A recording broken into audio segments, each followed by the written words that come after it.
जिस नारी को संतान नहीं हो रही हो, बहुत प्रयास कर लिया हो, पुत्रदा एकादशी पूरे साल में 2 बार आती है। एक श्रावण के महीने में आती है, दूसरी पोषाधिक क्रम में आती है। पुत्रदा एकादशी होती है, ये संतान की वृद्धि करने वाली होती है। शंकर जी के मंदिर में जाकर, भगवान शिव के मंदिर में पूजन करके घी का 1 कटोरी में घी और 1 कटोरी में खीर शंकर के सामने रख देते हैं। भगवान शंकर के मंदिर पर चौखट पर घी का दिया लगा देते हैं।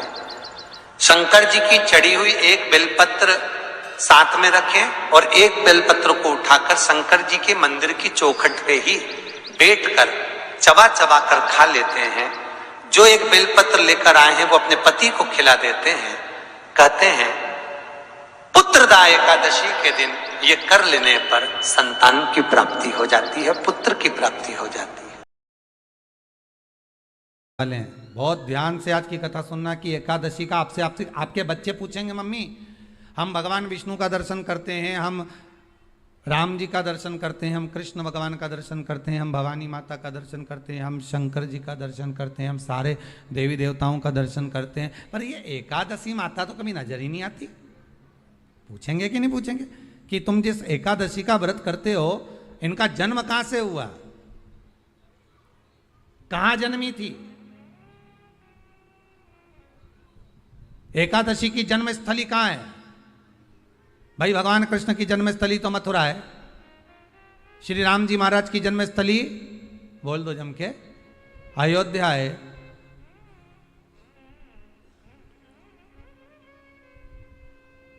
कोई आपसे पूछ ले कि एकादशी की जन्मस्थली कहाँ है, तो आधे लोग तो बाल खुजाने में लग जाएंगे कि एकादशी आखिर पैदा कहाँ हुई थी, जन्म कहाँ लिया था, इसका जन्म हुआ कहाँ था, कहाँ जन्मी थी ये।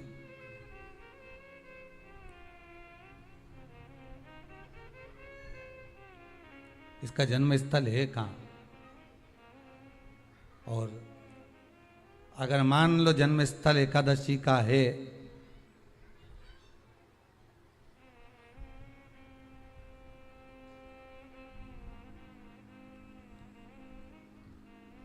और एकादशी अगर जन्मी है, उसका जन्म हुआ है, और दुनिया के लोग इतना व्रत करते हैं, उपवास करते हैं,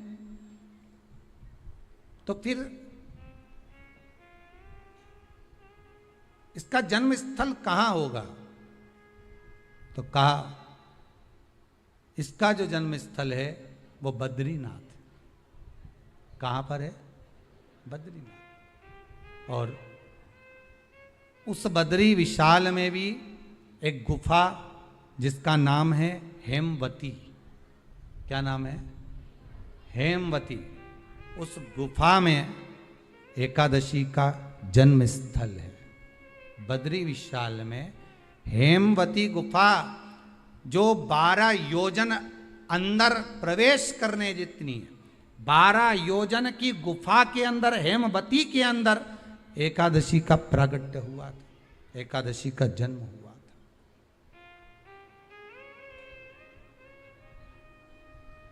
अब तो बता सकते हो ना कि कोई पूछे कि राम जी का जन्म अयोध्या में हुआ, भगवान कृष्ण का जन्म मथुरा में हुआ, और कोई पूछ ले आपका जन्म कहाँ हुआ था, अपन कह सकते ना सीहोर में हुआ हमारा। और आपसे कोई पूछे कहाँ हुए, तो कहीं इंदौर में हुए, कि देवास में हुए, कि भोपाल में हुए, कि मुंबई में हुए, कि पूना में हुए, आपका तो बता दोगे। पर बच्चे आपसे पूछ ले मम्मी तू इतनी एकादशी का व्रत करती है, एकादशी का तू व्रत करती है, और सबको करा देती है कि वल्लभ कुल की एकादशी करो, भले बकरी जैसे चरो पर एकादशी करो, और सबको एकादशी कराया। तो कोई पूछ ले कि एकादशी का जन्म कहाँ हुआ था, तो आप कह सकते हो कि बद्री विशाल में, हेमावती में, बद्री विशाल के हेमवती गुफा के अंदर, जो 12 योजन की गुफा है, उस गुफा में एकादशी का जन्म हुआ। कब हुआ?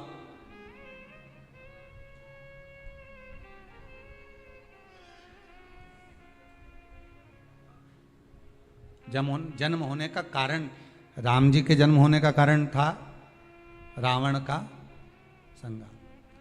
भगवान कृष्ण के जन्म होने का कारण था कंस का संहार।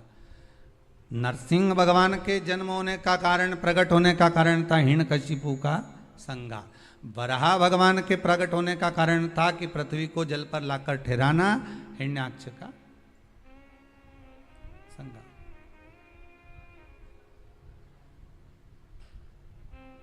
तो फिर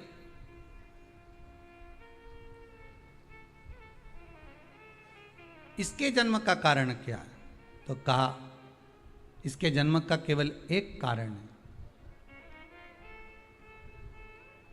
सतयुग में, अब एक और बात का बहुत ध्यान दीजिएगा महाराज, सतयुग एक बार नहीं हुआ कि तुम सोचो कि सतयुग के बाद में द्वापर त्रेता आ गया, त्रेता के बाद द्वापर आ गया, द्वापर के बाद कलयुग।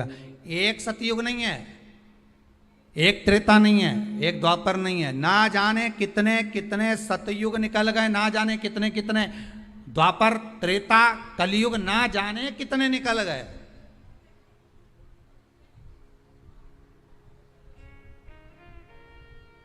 और आप और हम जैसे भी इस पृथ्वी पर ना जाने कितने, अरे जम के तो बोलो, निकल गए। पृथ्वी वहीं की वहीं है, जिस मकान में रहते हो वो मकान भी वहीं की वहीं है। बस कभी कभी एकदम प्लाट हो जाता है, फिर उस पर वापस बन जाता है, फिर क्लीन, फिर बन गया, फिर क्लीन, फिर बन गया। ना जाने कितने कितने कितने कितने जन्म हम ले चुके हैं, और हमारे भी आगे का जन्म कितने जन्म होते रहेंगे। जमीन वहीं की वहीं रह जाएगी और अपन चले जाए, बस वो जगह वहीं रह गई। जो पहले परदादाजी की थी दादाजी को मिल गई, दादाजी की थी पिताजी को मिल गई, पिताजी की थी उनके बेटे को मिल गई, उनके बेटे से उनको बेटों को मिल गई। मिलते मिलते मिलते मिलते कब वो जमीन भी बिक गई समय की अवस्था में, फिर दूसरे की हो गई। और हम सोच कर रह गए कि ये हमारा है, हम इसके लिए लड़ाई करें, झगड़ा करें। हम केवल इस जमीन के लिए, जरा सी प्रॉपर्टी के लिए अदालत में खड़े, अपना समय बर्बाद कर दिया, और जो पाना था वो छोड़ दिया।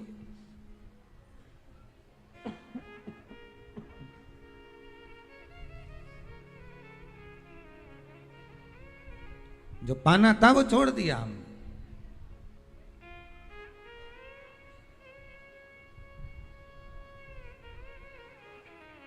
असली रजिस्ट्री तो ये शिव महापुराण की कथा है, जिसमें बैठकर आप 3 घंटा भगवान की भक्ति को जो धारण कर रहे हो, 3 घंटा जो भगवान की कथा को आप श्रवण कर रहे हो, 3 घंटा जो भगवान की भक्ति में आप डूबे हुए हो, 3 घंटा जो भगवत स्मरण में आप लगे हुए हो, बस यही असली रजिस्ट्री है, यही वहाँ काम आने वाली है। इसके सिवाय कुछ काम नहीं आएगा। धन दौलत माल खजाना सब पड़ा की पड़ा रह जाना, सब धरा की धरा।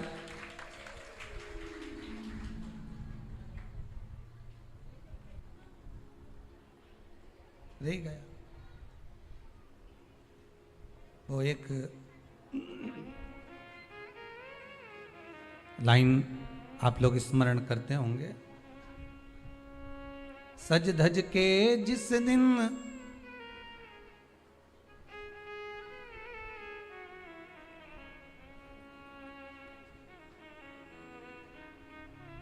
सज धज के जिस दिन मौत की शहजादी आएगी, न सोना काम आएगा न चांदी आएगा।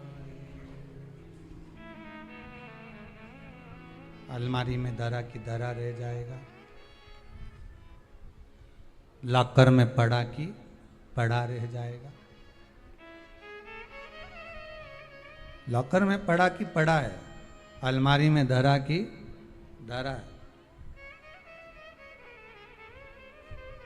कपड़े भी सारे घड़ी बने की बने रहे, कपड़े भी धरे की धरे रह गए और सब पड़ा रह गया। कि छोटा सा तू कितने बड़े अरमान हैं तेरे, मट्टी का तू सोने जैसे मान है तेरे।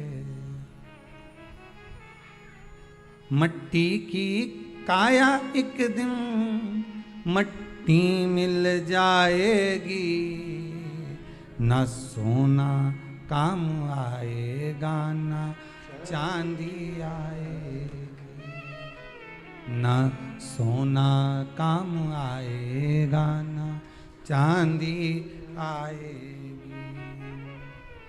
सज धज के जिस दिन मौत की सहजादी आएगी, ना सोना काम आएगा ना चांदी आएगी, ना सोना काम आएगा ना चांदी।